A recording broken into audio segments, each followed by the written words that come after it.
তো আমরা বিয়ের প্রস্তাব নিয়ে আসছি। বিয়ের প্রস্তাব নিয়ে আসছো মানে? জি জি, ওই যে ফোনে সেদিন বললাম না, আপনার ছেলের কথাই তো ওনাদের কাছে আমি বলেছি। ও আচ্ছা আচ্ছা, আপনারা আসুন আসুন ভাই সাহেব, ভেতরে আসুন আসুন।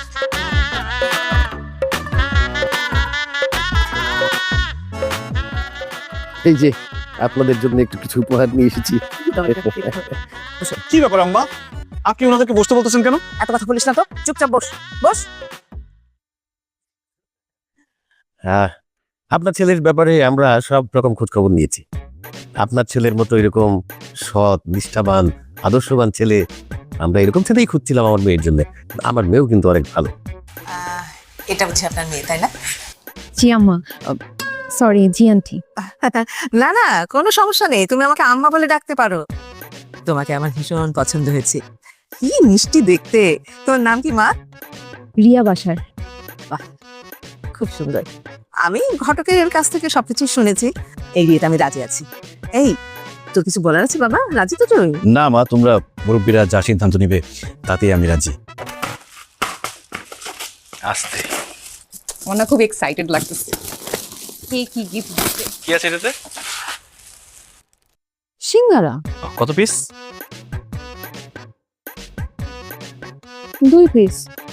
2 পিস, 20,000 টাকা। এটা খুলি?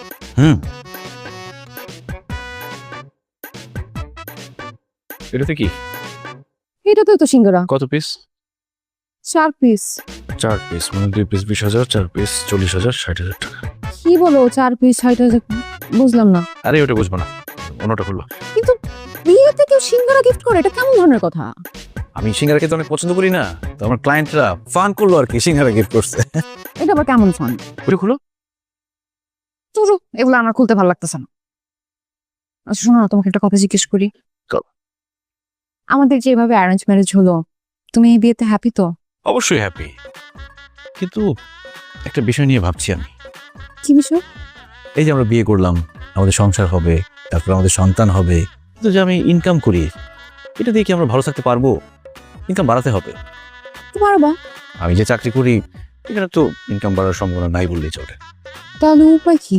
উপায় তো অবশ্যই আছে। আমাদের অফিসের যে পিয়ন, তার মান্থলি ইনকাম কত জানো? কত? 1 লক্ষ টাকা। হ্যাঁ হ্যাঁ, কি বলে 1 লক্ষ টাকা? তার মানে ও নিশ্চয়ই ঘুষ খায়।